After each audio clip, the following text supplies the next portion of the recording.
Texas has become the home of the biggest fights in boxing over the last year, and the new year begins with a bang here too, with a defining fight in the stacked lightweight division.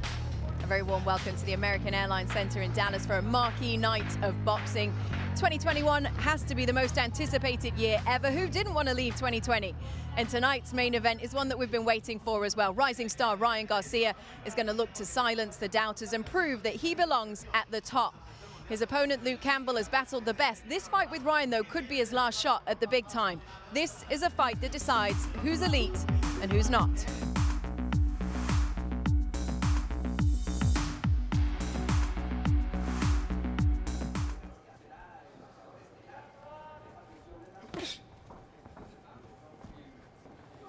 You know, Marquez being the shorter fighter, that's exactly what would be the best tool right now. It's just a nice little jab, a smart jab, instead of loading up on the left hand like he did right there.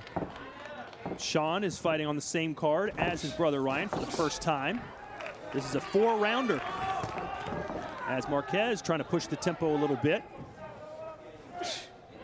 See those big hooks right there. He's throwing really hard, really early. In these 4-round fights, they go really fast, but both of you are eager. Both of them are anxious. So speed will be the best thing right here, especially against the southpaw. Fight behind that jab. Keep him up. Keep him up. Left to the body, and then the right again for Sean Garcia. Both connecting clean, and in rushes Marquez like a bull. Box.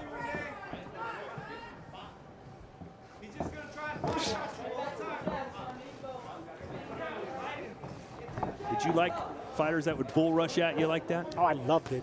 It just made it easier. Look, just like that. Garcia just barely missed that left uppercut, stepping back nicely from a southpaw position, which is dangerous because you're coming from different angles when you're southpaw. You get the momentum from your punch plus the momentum of your opponent running right at you. That's a double whammy there. It's like a car crash on the interstate. Oh, and he got him that time coming in. Good shot from Marquez. Let him go. Let him go. That's the one he wanted, Sergio. Yeah, no, he's a tough fighter. He's soft-spoken, but he carries a big stick, and right there was a big punch. You could see Ryan, the similarities in Ryan Garcia and Sean Garcia when they throw a hook. Even though Garcia here is throwing a right hook, Ryan Garcia does a left hook, but it's the same technique, same snap. And once you break that distance, that's when you let it out. That's when you got to get, you got to make it your fight right there. That's just throw punches. Don't let him get away. Punch at the shoulders, punch at the hips. Right hook to the body for Sean Garcia, who actually got a chance to spar Canelo Alvarez. He sticks a couple of left jabs in there. Marquez landing a good straight right hand. See, that's what I mean right there, Todd, which is illegal, but that's what you got to do when you're a 4-round fighter like Marquez, brought here to lose. Only someone from East LA would say, I know it's illegal, but do it anyway. I'm telling you, man, this is the type of fight you got to get. You're just going to get a warning from the referee, so as long as you only do it once, don't get carried away with it. That's the fight you got to do. That's Marquez's fight right there. Rene Marquez just winging hooks to the body, and there he is again, forcing Garcia to exchange on the inside. That's also going to open up that hook from Garcia. He's been barely missing that shot.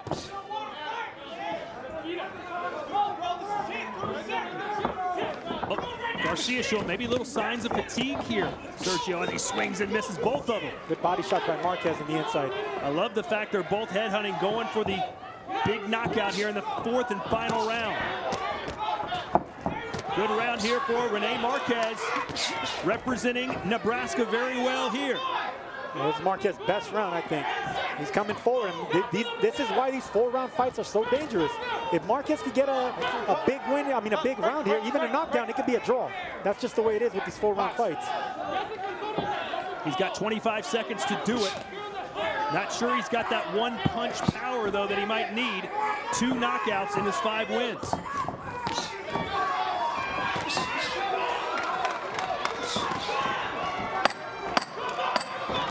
10 seconds to go. Will they slug it out at the bell? And they do. Good 4th round for Rene Marquez, who certainly gave Sean Garcia some learning and teachable moments. Oh, yeah. And Garcia's lucky that it was only 4 rounds, because that round, you've seen his fatigue starting to set in. Ladies and gentlemen, after 4 rounds of lightweight action, we now go to the judges' scorecards. Here are the totals. Judge Mike Mitchell has it even 38-38, a draw. Uh-oh.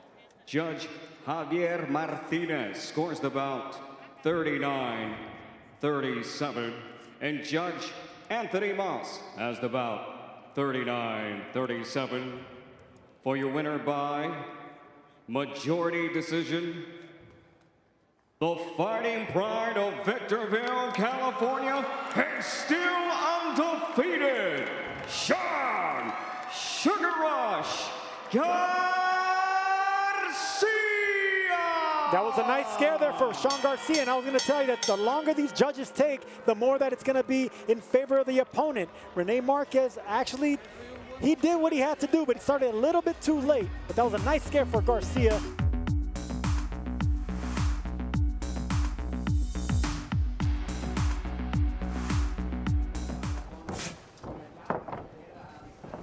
Agaton doesn't want to let Curiel get too comfortable. Not fight behind the jab. Don't let him pick you apart from distance. Keep backing him up. Curiel with some impressive amateur wins, including victories over Lamont Roach, Ted Cheeseman, Carlos Adames. Oh, and a body shot sends him down. What a beautiful body shot by Curiel, going backwards, stepping back to land that left hook to the liver. You could see the frustration from Agaton. He wants to bring war. Here's his opportunity. He is a wounded animal now. Can the Cougar put him out of his misery? We asked Curiel, what's your prediction? He said, gancho al hígado. That's exactly what happened there. Hook to the liver. Stop, stop, stop, stop. Para. Vete para atrás. Box.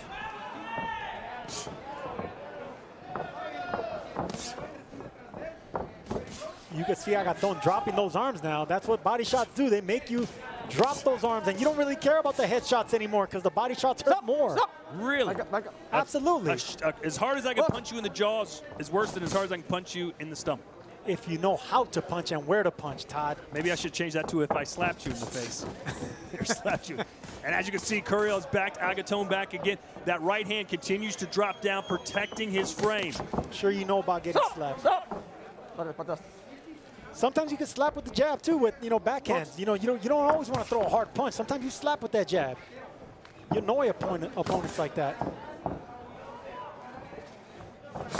Curiel said he never stopped training during the pandemic, even when he couldn't be in Wildcard Gym with Freddie Roach. He knew the opportunity would come, and here it is, the first big boxing date of 2021. Live from the American Airlines Center in Dallas, Texas. A great opening round for the Cougar, who scored a knockdown against Ramses Agaton, and he's battering it to the bell. Not falling off balance. Just great foundation by Curiel. Everything's hard, not falling off balance.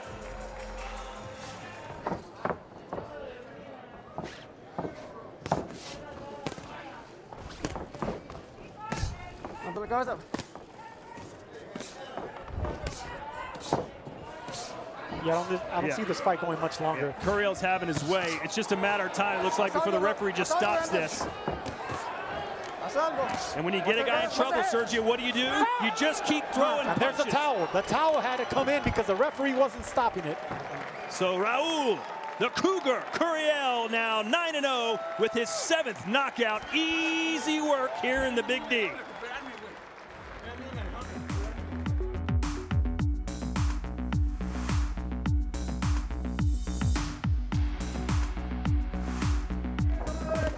That's how you tell the twins apart. Felix with the longer hair than his brother, who will be fighting next. That's Rene Alvarado. Curiel doing the right thing, not staying on the ropes, getting on the angle and punching from that angle. He's going to have to do that all night tonight and keep Alvarado off. And Alvarado looks like the bigger guy, Sergio. He looks like the slightly bigger guy, but he's the big man with the big punch. Curiel's going to have to fight behind the jab. He's going to be active this entire fight. As long as it lasts, he's going to be on the back foot, trying to keep this harder puncher off him. Love the intensity so far from Alvarado. He's just biting down on the mouthpiece, dodging the head, and trying to get inside. No. Stop. Oh, stop. Normally, Chocolatito is sitting ringside when the Alvarado brothers are in action, but of course, that much more difficult when the world's in a pandemic, so he is not here, but is watching along with almost everyone else in Nicaragua, and they just saw a massive knockdown down with a left hook from Felix Alvarado. Creel kept his chin in the air, and he took a picture when he threw that punch. Stayed up, and he got nailed for it. And he looks rattled as he gets back into this fight. My word, here comes Alvarado. What kind of finisher is he? Trying to lay claim that he is indeed the best 108-pounder in the world in the light flyweight division.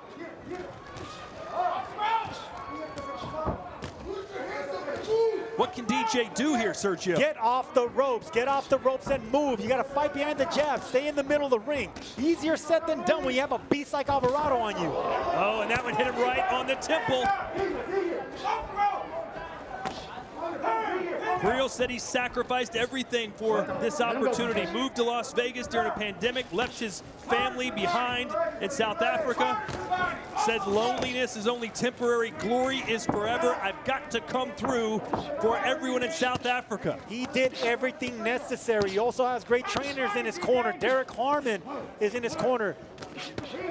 Bones Adams in his corner. These are some high fight IQ trainers in his corner. So he just needs to weather the storm right now. Get back in the middle of the ring. Stay off the ropes. Just caught a right hand, and look at Alvarado. He looks sensational. And again a right hand. Creel cannot match power for power with this destroyer.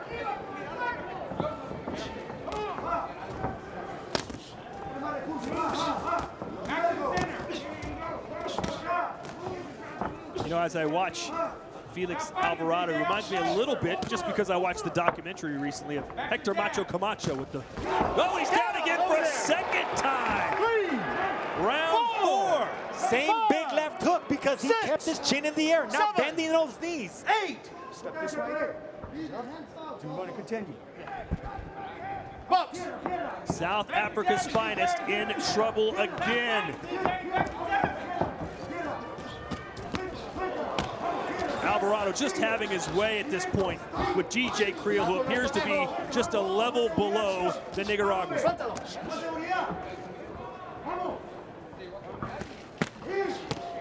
Oh, there's a nice left hook scored for Creel. It's just small victories now for Creel, but it's obvious Alvarado is winning the war. There's that double, triple uppercut, right uppercut, left hook. Alvarado digging to that body with that right hook. And now Creel is where he specifically was told not to be, backed against the ropes.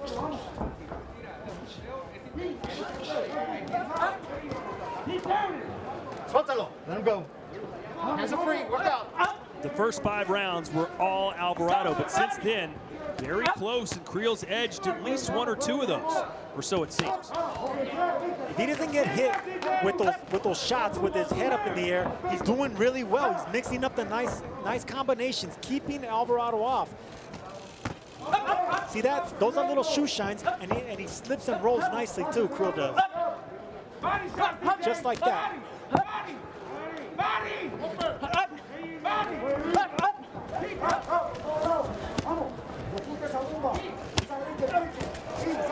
Just as we say that, it's the Alvarado from rounds 1, 2, and 3 showing up.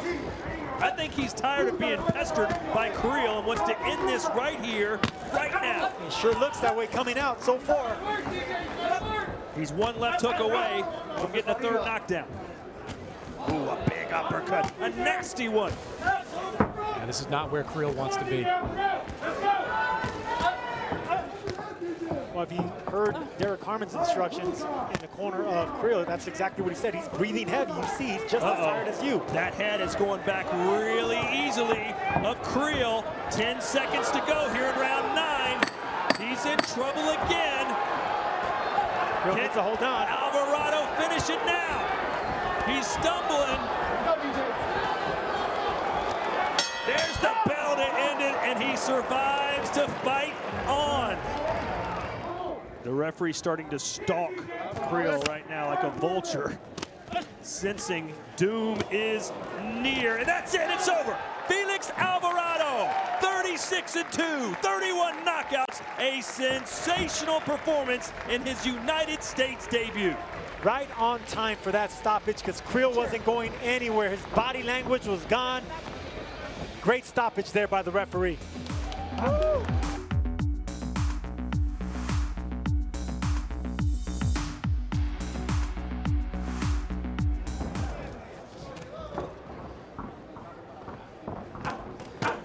looks a weight class bigger, doesn't he? Yeah. That stung him. And again, how about this close to round one for Roger Gutierrez? Look at the kid go, and they're opening it up now. Final seconds of round one. And that's what I expected. Get ready for more, Todd.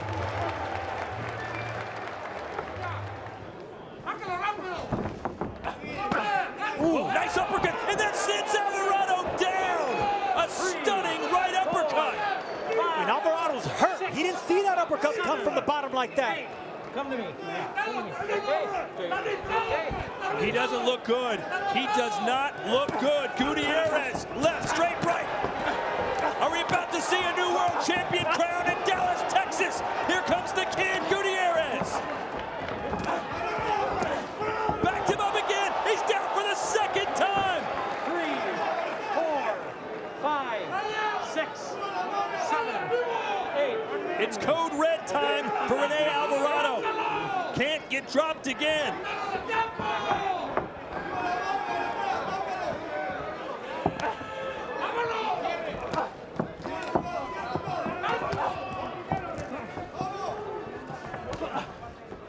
A minute 40 to go here in round two.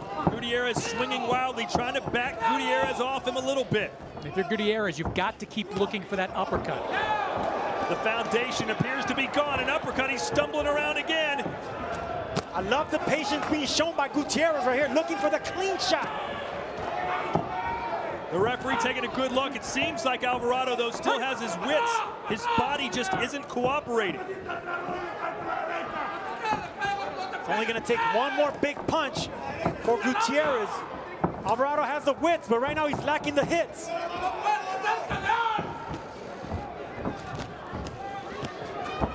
You can never count out Alvarado, though. 20 knockouts in his 31 wins. Plenty of power himself.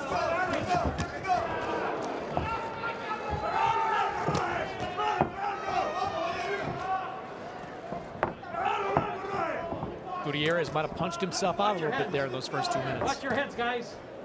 He just got caught with a left hook. There's another one. Now Alvarado. Gutierrez is looking for that same right uppercut. It's not going to land anymore. Alvarado already felt that. See, he's doing it again. And he got caught with a whipping right hand from Alvarado. Because that's a dangerous punch to throw as a lead punch, a straight right uppercut. Blood trickling down the face now of Gutierrez.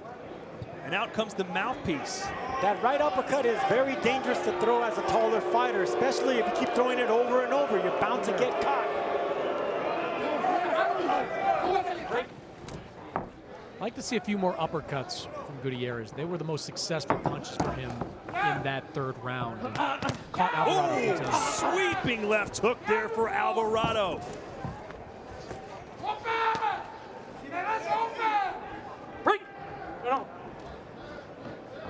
After that second knockdown, he looked like he was in so much trouble. His foundation was rocky.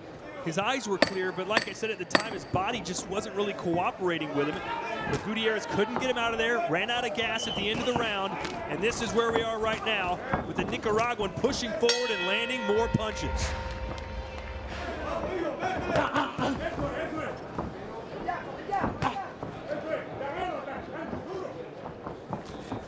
Both men still moving pretty well, though. No one's putting their feet in cement and just throwing bombs. When both fighters are moving well, you're gonna score the fighter moving forward, and Alvarado's moving forward, putting the pressure. Box out. No. You can tell both of these men trained extremely hard. They look relatively fresh considering what they've been through, and we're in round number 11. Gutierrez told us he was training in the mountains altitude of Medellin, Colombia. He sparred over 130 rounds. I mean, so fatigue shouldn't be a factor here.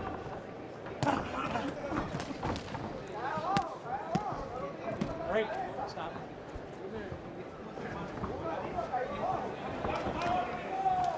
Well, to be honest with you, it's such a difficult fight to score. All the rounds are very, very close. And you know what, as judges, you don't want to sit on the fence and give them even rounds. But I just think, that Alvarado is the one that's putting the pressure on. And you know, Gutierrez is on the back foot, throwing 4 or 5 little pata shots to try and nick the fight. But I think Alvarado wants it more.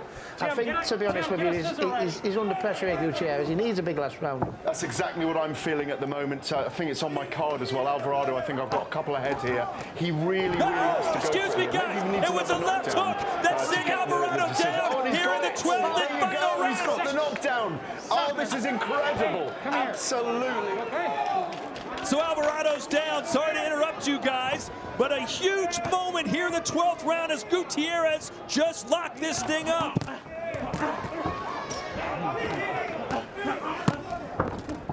Here we go. 10 seconds left. Alvarado trying to break the clinch. He knows he needs something dramatic here, but he's not going to get it. There you have it. Do we have a new champion? After 12 championship rounds of boxing, we now go to the judges' scorecard. All 3 judges have the identical score, 113, 112. For your winner by unanimous decision, and the new WBA Super Featherweight Champion of the world, from Maracaibo, Venezuela, for King Roger Gutierrez. And I don't know if you believe in this kind of stuff. He dedicated this performance to his mother. He needed the knockdown in the last round, the very last round, and he got it. And look at the emotion coming from Roger Gutierrez.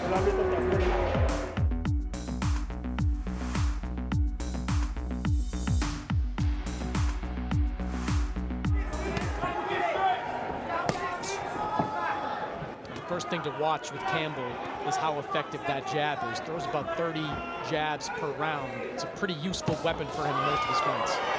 Ryan Garcia coming out a little bit aggressive, coming at Luke Campbell. Sharp jab to the belly. I love what I'm seeing. I love this start by the young Ryan Garcia. The jab is the key for Campbell. He loves throwing it, and he needs to throw it.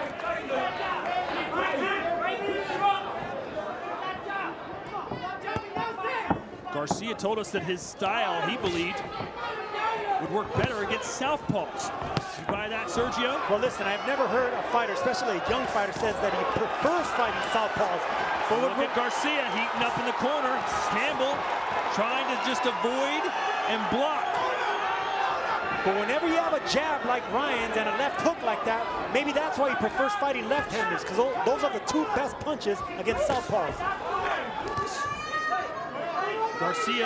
Campbell knows he's going to have to deal with some of those flurries, those quick hands. It's just how well can he deal with them. Sergio, what do you think of the footwork you've seen the first couple of rounds? You see Campbell up on his toes. Garcia much more flat-footed. Seems like he wants to... Oh, left hand sends the kid down! And that's what he was setting him up for. Luke was looking for that overhand left. Now we're going to see what this kid's made of. An absolute stunner. And look at the face of Campbell, as if to say, you wanted me, I'm here, you got me. I mean, it kind of flows into what I was just talking about, guys. The flat feet of Ryan Garcia. He's planted there, not moving away from those shots. And Luke staying cool. I love this, the discipline. He knows he has the younger fighter hurt, but he's not going after him yet. What must be going through Ryan Garcia's mind? He's never been in trouble, much less been knocked down. It's fight or flight if you're Ryan Garcia. A stunning start here to the second round. Campbell just missed with that overhand left. I think you got to stay calm there, though, if you're Ryan Garcia. Don't get into a firefight right after you got knocked down. So far, I love the way Ryan Garcia reacted to that knockdown. We never know how we're going to react as fighters, and he passed the test, and he's still getting aggressive, going after Campbell. Left hand to the liver for Garcia, who says he could throw his left hook 1,000,000 times and never get tired.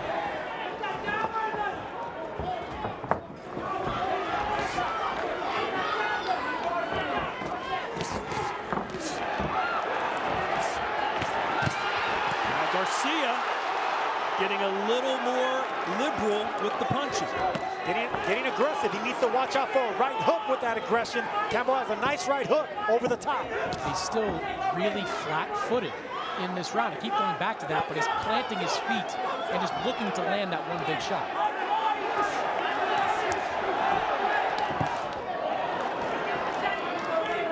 Aside from the jab, that's Campbell's best weapon is his body punching. Oh, right hand, and that affected Luke a little bit.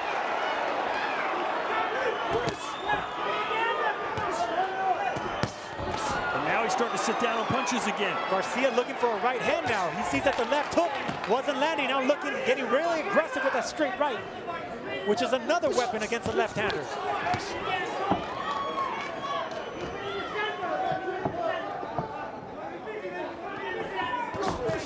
You can just see with the body, Luke much more relaxed in there, bouncing a lot more than Ryan.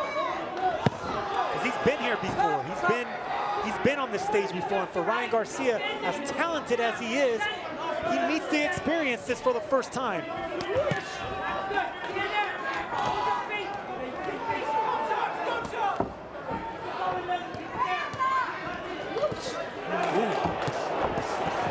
Ryan answers back.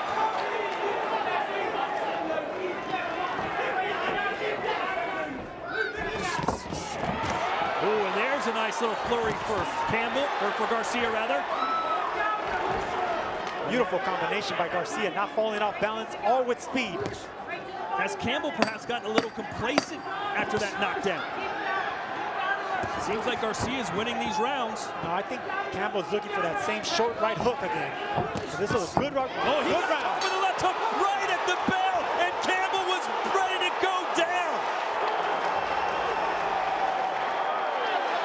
We're in Texas, and this has become an old Western shootout.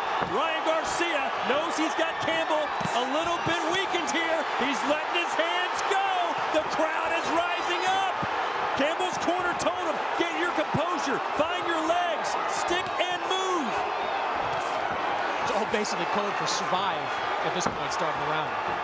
Garcia can't be all guns and glory, though. We saw earlier, Campbell has that one punch that can put him on his backside. Yes, he does, but look, this is the thing about fighters like Ryan Garcia and Oscar De La Hoya. They're pretty boys with a mean streak, and they go after the knockout when they have their opponents hurt.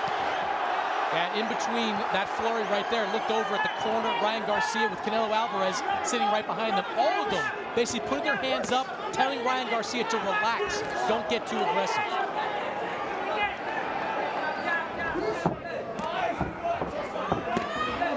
Eddie Reynoso saying to Ryan Garcia, you're young. Body shot. And he goes down, and now Campbell is down on a knee, 2 knees. He's asking questions. He's asking, do I want to get up? Can I get up? It is over! Ryan King Ryan Garcia!